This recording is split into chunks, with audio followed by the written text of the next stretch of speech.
From Flourish DX, this is the Psych Health and Safety Podcast. With workplace mental health becoming a safety prerogative, this is the source of information on psychological injury prevention and health promotion. Well, welcome to the UK Psych Health and Safety Podcast. I'm Peter Kelly, and obviously my host is Hayley. How are you, Hayley? Hi, Pete. I'm good, thank you. Looking forward to bank holiday weekend. But yeah, enjoying the sunshine. How are you? Oh, look, I think I might even have a tan. So I'm obviously going away to Ibiza next weekend for a little bit of R&R. Ooh. Yeah, and I'm going to Wow, increase. So tell us more. Ibiza. I'm an old raver, so I'm just trying to find my inner rave that I used to do. So yeah, I'm going to do a few, be up till 3 a.m, dancing and enjoying it. So yeah, it should be good. Lots of stories to tell. And although you've just been on a boat and you don't look like you've got a tan, Hayley, what's that about? You've been in the Mediterranean of all places.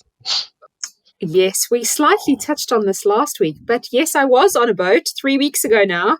So I'm trying to hang on to the relaxation of boat life. I feel quite offended that you're telling me that I don't have a tan anymore. But hopefully this weekend. Yeah. Have you bought the boat? A couple more years, right? You'd see where you're need to save a couple more pennies. Right. Well, Hayley, who we got today? Yes. Who have we got today? I'm delighted to introduce our guest today. So I'm going to hand over to César to introduce yourself, please. Oh, Hayley and Peter, I'm so jealous. Ibiza, boat sailing, and I wish I could match that. But anyway, my name is César, and I'm the founder and managing director of Dharma Centre for Wellbeing, which I will talk about in the next 45 minutes. I want to see your before and after tan. Okay, I just want to have that very clear image of how you look like right now, and then after you come from Ibiza, I want to see that marvelous. César, I will send you a picture. Tan on you. I will send you my best profile picture. Okay. Pre and post Ibiza. César, you're going to regret asking for that because Pete loves to send a couple of pictures whilst he's on his travels. I recall when he was in Australia, I was getting all of the pictures, so you're going to regret asking. But for the listeners, I didn't send any pictures of me in my Speedos or my board shorts. So they are just wholly appropriate pictures, normally with a beer. Thanks for looking after my psych health and safety, Pete. Right. Well, it's a pleasure to have you here, César. Thank you. Great introduction, but I really want to find out a little bit more about your experience, how you found yourself to be where you are today, and the founder of your Wellbeing consultancy, please. Yeah, so, as you can tell by my accent, I'm not South African or English. I'm from Peru, born and raised there. I left Peru when I don't like to say that I left Peru because I keep going back. I've got family there and I teach at a graduate university there as well. But I left Peru when I was 17 to study business in international business in America. And I finished my degree in Japan. And the Japan experience really, really, really opened my eyes to the world of systems, and I'm not referring to IT systems, but just to management systems in general, and we'll come back to that later on. Then after leaving Japan, I spent about 15 years working in the IT sector, primarily for Microsoft and for Motorola during that time. And very early on in my career, when I was actually getting started, like second or third year into my career in IT, I was living life inspired by Ricky Martin. If you know what I mean. I was living a vida loca. There we go. And for the listeners, that means living the crazy life. So let's just say that I had a few habits that were not life-sustaining, right? And obviously that finally caught up with me, and I had a case of acute stress. And this was the year 2000, Hayley, and not many companies were investing in the psychological health of their people at the time. The mentality back then was, if you have a physical, mental, or emotional issue, that's your problem. You are supposed to come to work fit to work, and that's not our business, right? So basically, that's when I started my well-being journey, because I went to all these different well-being centers around the world to try to understand how to improve my personal well-being. Not because I wanted to become a speaker or a consultant or even a coach. I just wanted to A, feel better, and B, perform really good at work, because I really, really, really loved my time in IT. So I spent 80% of my holiday time during those 5 years just training myself, and obviously going to these centers. And guess what? I started applying what I was taught, and I started feeling better, and that started showing up in my work. So I noticed a very, very strong link, and we'll talk about this later on as well, a strong link between the investment in my well-being, the investment in my psychological health as well, and what I was able to produce, to the point that I was in Latin America still, and I was doing so well at work that they promoted me to actually come to England. I was working for Montreal at the time. And when I came to England, my intention was to continue my career in IT. I was really, really, having a good time, and I was doing really well. But what happened was that as soon as I landed, like, I won't forget this. A month after I landed, I got a call from one of these centers that I train with, and they would say to me, "Hey, Cesar, would you mind going to Paris on our behalf to, teach this workshop, or would you mind going to Vienna and do this keynote for us, or would you mind going to Germany and do this for us?" And I would do it because A, I had subject matter expertise around well-being. B, I had the time, and C, I thought it was fun. But what I was never expecting was, every time I went to these workshops and keynotes, etc., people would come up to me, after the events. This was 2009, and they would say to me, "Hey, Cesar, would you mind coming to Louis Vuitton and do this for us? Hey, would you mind coming to L'Oreal and replicate this for? Would you mind coming to Aer Lingus?" And I said to myself, "Oh my gosh, there's a market for this stuff." So I immediately went back to the UK, and I said to Maria, my wife, "Maria, I'm going to become a workplace well-being consultant." And she said to me, literally, "Are you out of your f-bomb mind? You've got a wonderful career in IT. You've built, 10 years in this industry, or no, yeah, it was 10 or 12 years at the time. You've got kids, and you're going to do what?" And she was kind of right, because the workplace well-being market back in 2009, it was taking shape, but it was not there yet. And we'll go back to that in a moment as well. But so, and as you can imagine, being a pioneer in any kind of field, you have to suffer, right? You have to suffer financially, you have to suffer mentally and emotionally, because it's like you're trying to, put forward an idea, a way of thinking, a belief system, a mindset, that you want everyone to subscribe to. And at the beginning, it's very, very difficult to do that. So I started kind of doing both things at the same time, doing workplace well-being, which I'll explain in a minute, and doing my job in IT. But then it got to the point in around 2015 that I needed to make a choice, either to, stay in workplace well-being or stay in IT. And although I loved, absolutely, I'm not the kind of guy that looks back and says, "Oh, I hated my corporate life. It was such a rat race," because I was having the time of my life, because I was actually, from a well-being standpoint, I was feeling great. And that, again, showed up in my work, and I was doing so great because of that.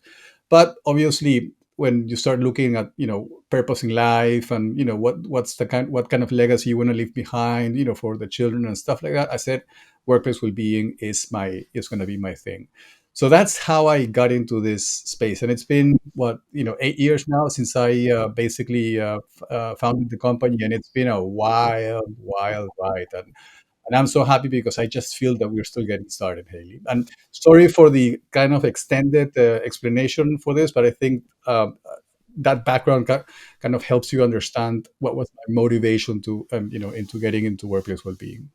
Absolutely. Thank you for sharing. I think your lived experience, I think, is so important, to share the challenges that you had, and then the journey you went on to discover why this was good for you and how it was Mm. impacting your work. And then, I guess, understanding how you could make an impact on other people's lives and other people's ability to be able to find that balance. And I think something that really resonated with me, and I know as we go on, we're going to explore psychological health and safety, but you spoke about being a pioneer.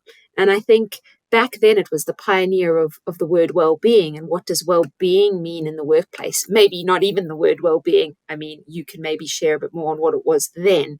But I think now we moved into a space where we talk about psychological safety, but as you would have heard, Peter and I often differentiate between psychological safety and psychological health and safety. I think there's still some of that pioneering in the psychological health and safety space that we're still trying to bring people and educate people on that concept and the impact of doing it well in terms of mitigating hazards that have a negative impact. Absolutely. And and speaking of definitions, right? And I'm a definition nut. I actually like to have concepts very clear so that I can communicate those concepts very clearly, to leaders that I get a chance to speak to, most of the time. And the way that I've always defined workplace well-being is a work culture, actually, in which a business actively helps employees to raise their capacity for well-being in 7 dimensions. We're talking about physical well-being, mental well-being, emotional well-being, professional well-being, financial well-being, social well-being, and environmental well-being. And each of these dimensions actually are very specific. So, for instance, um, if we're trying to raise the level of well-being, level of physical well-being, we would be aiming at helping employees understand how to increase their energy levels, how to make better nutritional choices, how to incorporate more movement into their day, how to get restful sleep, how to and give them access to good healthcare. Right, that's the physical well-being dimension, for instance. And by the way, I need to say this and to clarify this. This is about the company being proactive about providing employees resources and tools and education around these topics. This is not about companies telling people what they should do, because I cannot, if I had a pound for every time a leader would come to me and say, hey, you know what, actually, I don't want to do this workplace well-being stuff because I don't want to tell people what they should be doing. And that's not the right way of doing this. You're just creating an environment in which people can make better choices. So, for instance, when it comes to mental well-being, it's all about the company doing whatever it can to increase their employees' mental resilience, to show them or give them access to resources so that they can handle conflict in a much better way, so that they can handle anxiety in a much better way, give them access to resources so that they can increase their capacity to focus and concentrate and be more creative and innovative. On the emotional side of things, it's about companies helping their employees increase their emotional resilience, increase their self-confidence, self-esteem, self-efficacy, their increase their ability to manage their internal climate, and to how to handle conflict as well. In terms of professional well-being, there are three components to it. The cultural, the management component, and the personal one, which is about companies helping their employees, or at least the people leaders, be more empathetic, better communicate with their employees. It's about empowerment, accountability, opportunities for advancement. The case of financial well-being, for instance, is about two things. Number one is about increasing employees' financial literacy, and it's about compensation as well. And the financial literacy bit is really interesting because when people come to work, they come to work with already a degree of stress. And that stress actually comes from two sources primarily, from relationships in their lives and from their personal finances. And if companies could actually help their employees become more financially literate in order for them to make better choices, I mean, imagine, they would be alleviating a huge source of stress, because they would be better able to make better choices. And then the last, two, social well-being, which is about, sense of community, is about making sure that the company creates a culture of acceptance, of acknowledgement, of recognition. And environmental well-being, which has two aspects to it: the physical aspect and the psychological aspect. And the physical aspect being obviously resources, tools, the physical environment in which they work in. And the psychological aspect is making sure that the company enjoys a high degree of psychological safety, which is a component of everything else. So as you can see, Hayley, we like to differentiate workplace well-being from psychological health and safety, because workplace well-being is a very comprehensive approach that looks at improving the employee's work experience and life experience as well. Okay, and if a company takes a proactive approach in doing those things, and if they're successful, imagine the loyalty, the devotion, the productivity, the performance that they'll get from their employees. And we see psychological health and safety as a very, very strong component of the bigger formula in order to achieve that goal. So I'm hoping that you can see the difference. I mean, at least how we see the difference between the two concepts. Thank you for that, Cesar. um, Succinct as always. Cesar, can you explain to the audience why the science of well-being is important in making the case for managing psychological health and safety in the and well-being in the workplace? Obviously, you've just presented 7 elements of well-being. Why is the science so important to you? How does the science of psychological health and safety and well-being um, influence the take-up of that message? So it's important to understand that performance science has been around for decades. And performance science is a discipline that basically draws knowledge from biomechanics, sociology, um, physical well-being as well, and other disciplines. And I mean, and I think it's not about the lack of scientific proof that if we actually invest in our physical, mental, and emotional well-being, we can actually get the most out of employees.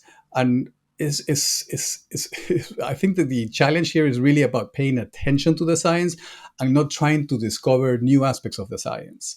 The science is already there.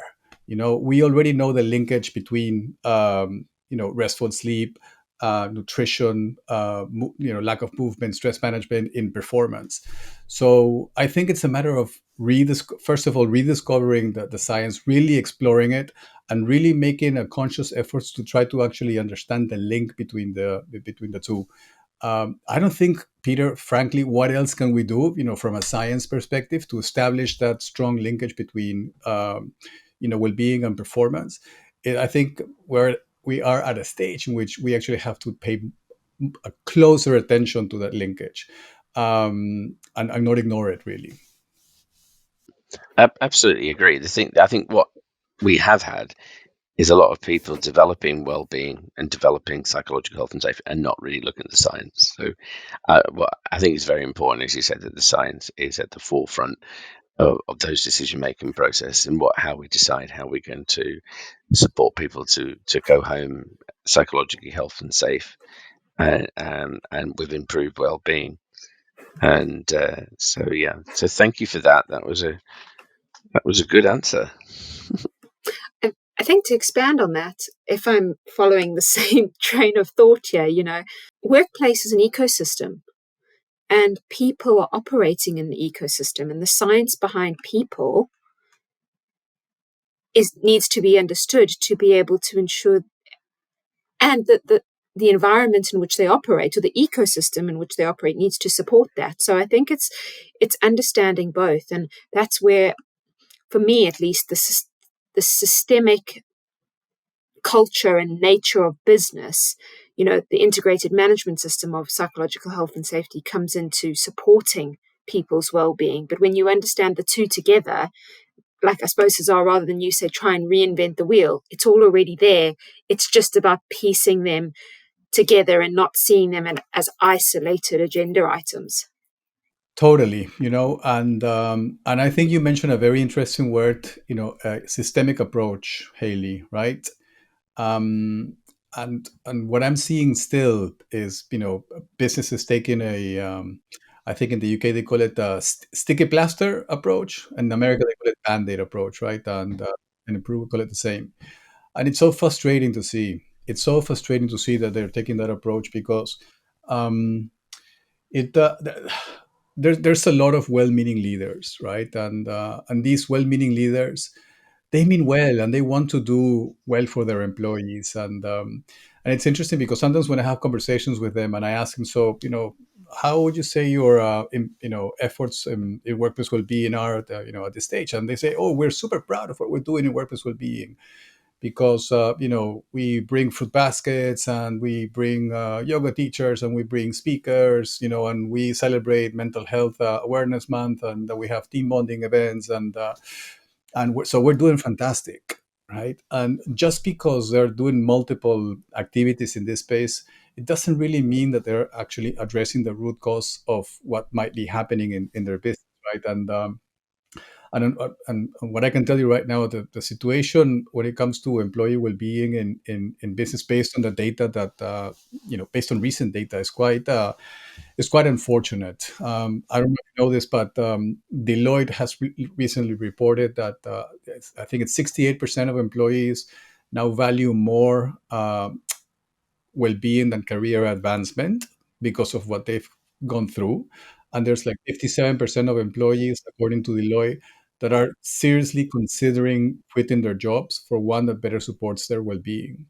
So all of these, very what do you call it, isolated approaches are not working. It's like I was trained as a coach as well, and I had this lady that I used to coach, and it's so funny because when it wasn't funny at the time, but she would come to me and then she would say, you know what, I'm having headaches, so I'm taking pills. And then, the next week she would say, I'm having a sore throat, so I'm taking, what's the word? Lozenges. How do you Yeah, pronounce that? lozenges. Lozenges, yeah. Or then the next week is like, oh yeah, I'm having a nasal congestion, so I'm having nasal drops. Mm. So rather than focus, so she was basically just dealing with the symptoms as they were showing up, right? But and the conversation just turned into, so why don't we take a step back, look at how you're leading your life, in general, to see what's causing the headaches, the sore throats, and the nasal congestion, right? So why don't we take a systematic view of what's creating these ailments in you, Yeah. instead of you just doing these individual things as they come along. Yeah. And that's what we're seeing in business leaders thinking that they're doing the right thing, when and basically our job is to review what investments they're making in well-being, and I can, based on our data, 60% of the investments that they're making in well-being are a complete waste of resources, time, and energy, because they're not addressing the root cause, the root causes, and the root cause of the problem. Powerful. So I love systems. I absolutely love the systematic approach to workplace well-being. Hi listeners, Jason here. We hope you're enjoying this latest podcast episode. Now, if you're like Joelle, Alicia and myself and enjoy learning from the best, then the Flourish DX Academy is for you. The Academy includes free e-learning courses on the ISO 45003 standard for psychological health and safety at work, and associated topics such as how to conduct a psychosocial risk assessment and how to create the business case for psych health and safety. All courses feature high-quality videos, downloadable resources, multi-choice questions, and a downloadable training certificate on completion. Take your learning to the next level with all Flourish DX Academy courses included within the Flourish DX mobile app. Select podcast episodes from the Psych Health and Safety podcast and sister podcasts from Canada and the USA are also included. Get started with Flourish DX for free at www.flourishdx.com/get-started. That's www.flourishdx.com/get-started. Now back to this episode. That data is so powerful and just amplifies the treating of the symptom. Lack of sleep is a symptom. Unhealthy eating is a symptom. So when we're treating those, and I always say, how can you encourage people to get more sleep when they are working 14, 15 hours a day because of their workload? They don't have the time to go and get more sleep, or they don't have time to go on that lunchtime walk because of workload. And I know it's not just workload. There's also there's overload and underload in terms of work. So it's just a number of different, root causes that you've pointed out.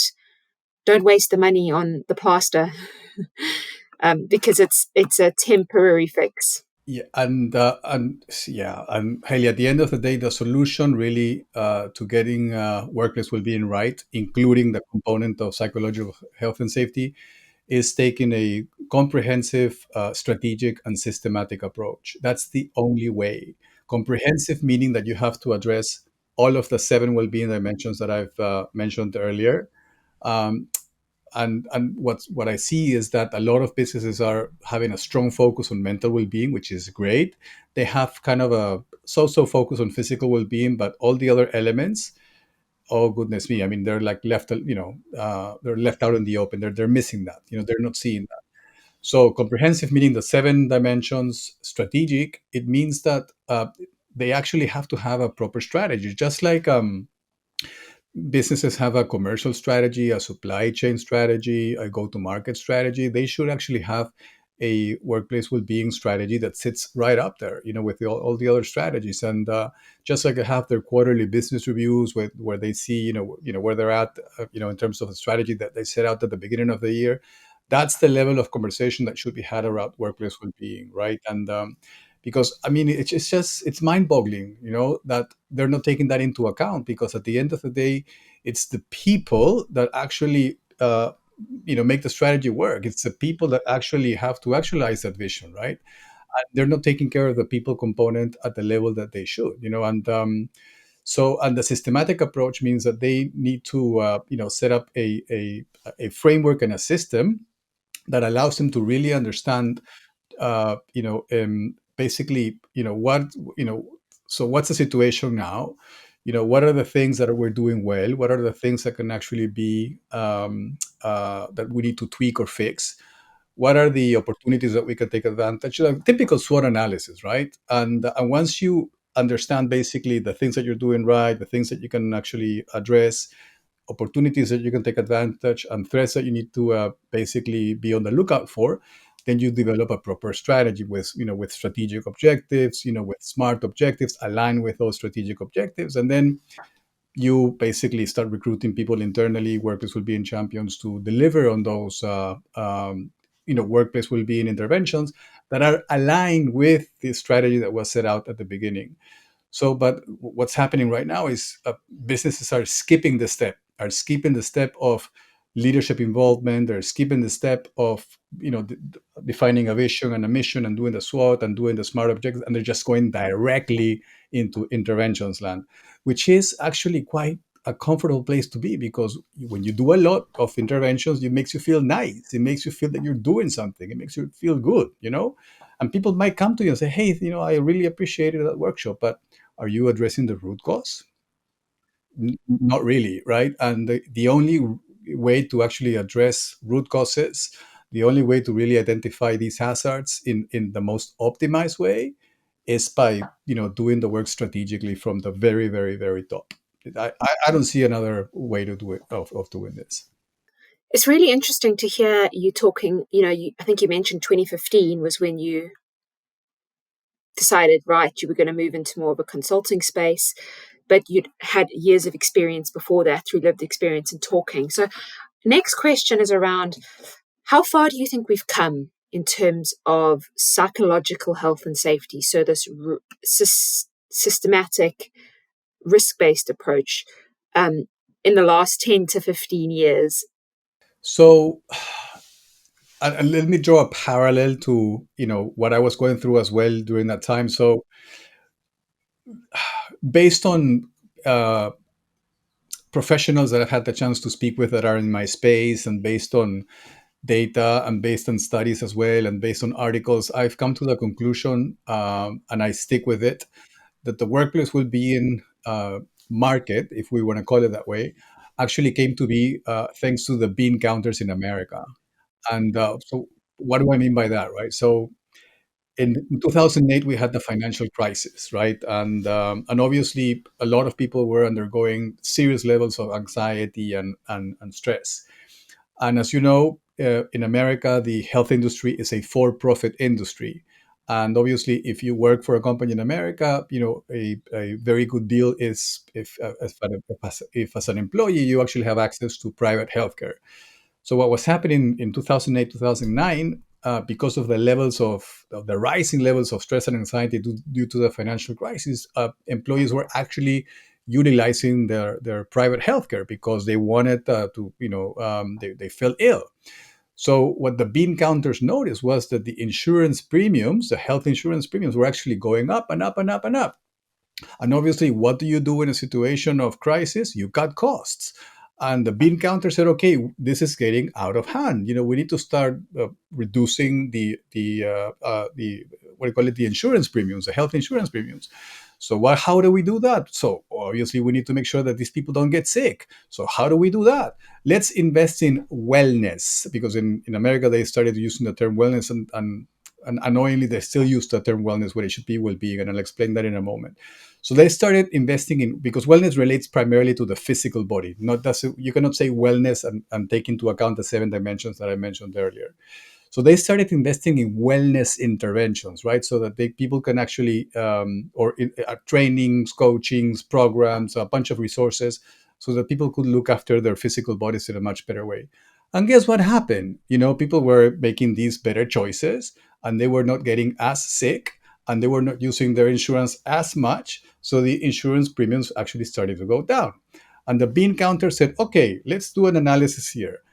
For every dollar that we've invested in wellness interventions, now we're getting, $5, $7, $8. The number at the time was $9 in return. Why is that?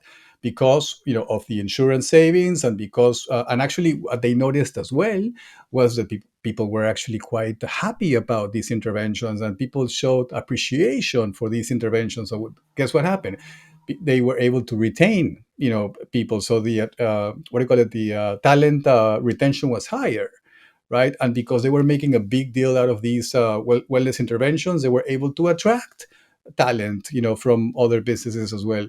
So the bean counter said, "Oh, check this out. For every dollar that we invest, we get all of this return." And guess what? That's when they started pouring money into wellness interventions. And then what happened was that in 2011 and 2012, the bean counters brought academia into it. So there's a bunch of universities were really actually now analyzing this phenomenon, and they were writing case studies. And when the literature started coming out, that's when other businesses decided to, okay, there's something going on here that we should be paying attention to.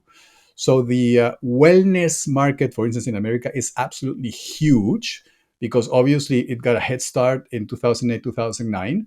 But now it's catching up to the well-being, more comprehensive concept. And in the UK, we still have a lot, a long way to go. I mean, I'm very optimistic, and again, I come from the IT sector, so I'm a data-driven guy, right? And so when I analyze things, I like to use data. So the reason why I'm optimistic is because in the ISO world, as you know, ISO 9001 came out in 1986. So that's what, like 37 years ago, kind of.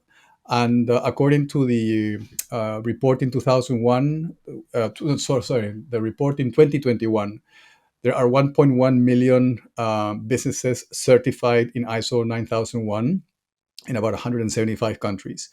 Now, as you know, 45001 came out in ISO 45001 came out in 2018, and according to the report of 2021, there's about 300,000 companies that have been certified in 45001. So if you do a quick ratio analysis, it wouldn't be wild to think that in 10 years' time, 45001, the occupational health and safety standard, will actually surpass ISO 9001, which has been the most popular standard, for the longest time. And if you couple that with 45003, which makes it even more powerful, so the numbers tell me that that I should be optimistic. What I'm sensing in the market is I'm optimistic as well, because I think the pandemic, there's the light side and the dark side of the pandemic, and the dark side we already know, and we don't really, there's no. I mean, it's so sad what happened, and the light side, is that it created more awareness, more sensibility, to the topic of workplace well-being. But now we need to start educating leaders in taking the optimized approach, that streamlined approach, and the approach that will actually give them the better ROI. And if they want business cases, we've got business cases galore, right? And if they want to see the science, there's no lack of science to support this. It's just a matter of taking the step, and Yeah, and that's how I see. So I'm an optimistic. That's my short answer to your very short question, Hayley. Fantastic. Thank you. Pete. Oh, why is it every time I go to ask you a question, you partially answered it in the previous question? But I'm going to ask this question anyway. Um, what I want to know, where do you feel that the science of well-being that we've been discussing here has to go to allow it to be viewed as an important component in psychological health and safety of workers? Because at the moment, it sits functionally in HR, doesn't it? And actually, where, how do we develop the science? You know, it's all about, to me, it's all about really measuring. At the end of the day, we need to really start learning how to measure the investments that we're making in workplace well-being, and in terms of, you bring the science into the company and say, okay, these are the areas that we're going to focus on. These are the this is the investment that we're going to make, and let's measure this. Okay, and obviously it takes a little time, because a lot of our clients ask us, so when are we going to start seeing results, from our investments? And this is not going to happen in 60 to 90 days. First of all, the company has to undergo a cultural change, to be able to embed these practices in the business. And if we can actually, and I'm seeing a lot of this now lately, if we can embed the scientific element into the way in which businesses are analyzing their investments in workplace well-being, I think we can get somewhere. And the tools exist already, and that's what we help clients with, to really give them the tools to analyze, you know in a scientific way, basically what the ROI on their investments in terms of employee productivity, performance, retention, attraction, and all of these other elements that we know that workplace well-being brings into the picture.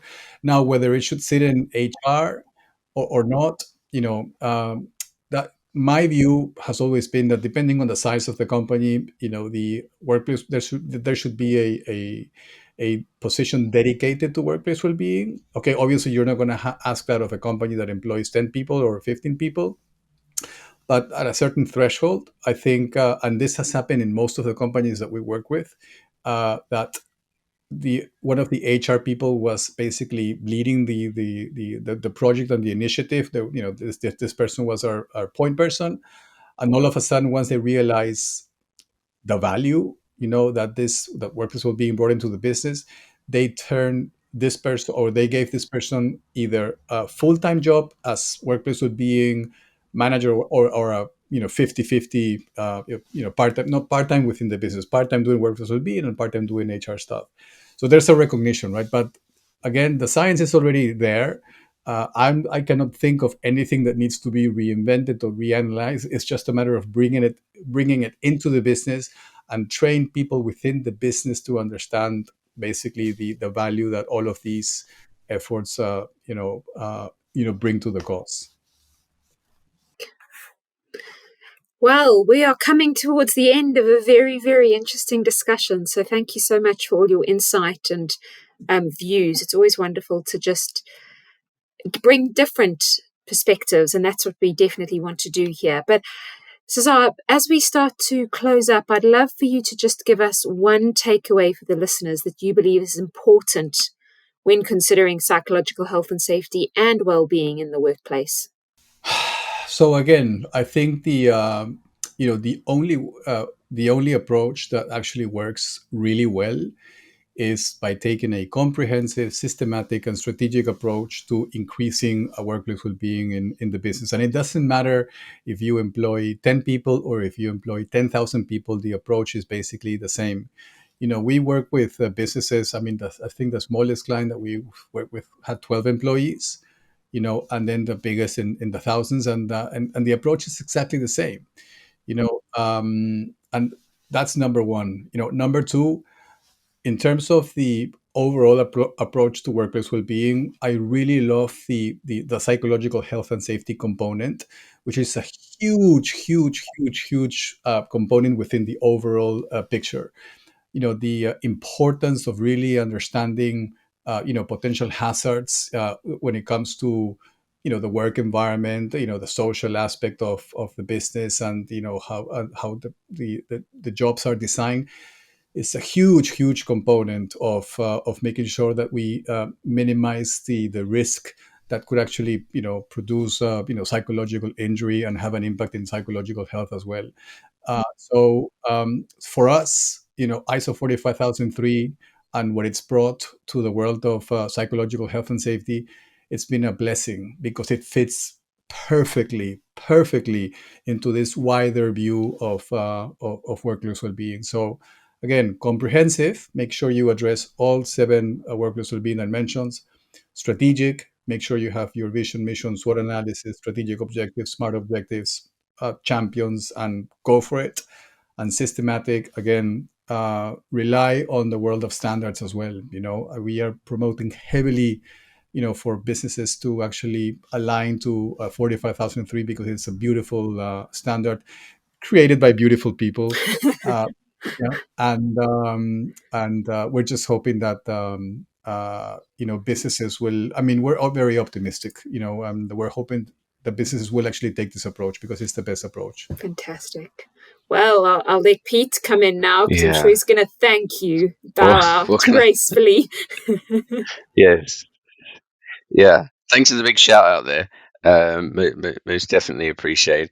César, I mean, often the criticism in this it has been that well-being doesn't have a science, but it does have a science, and it's interesting. But actually, creating the right environment in the ESG by those other elements is really strategically important, as sustainability and sociability is also. So, thank you for the opportunity to come and do this talk for us. And we've done 41 minutes. So, and thank you for the fact that I've called you César, not César, for a number of calls that we've had. So I'm not saying that giving in to any sort of Roman sort of themes here. But what I'd like to do is to say thank you very much for coming along and coming to our podcast. And then I'd like to refer our listeners to the various different podcast options that you have on Android and on iPhone, and obviously on YouTube. And we look forward to connecting with you on LinkedIn, don't we, Hayley and César? So we're all on LinkedIn. We're all LinkedIn buddies. So please do come and join us and come and continue the conversation behind the science of well-being.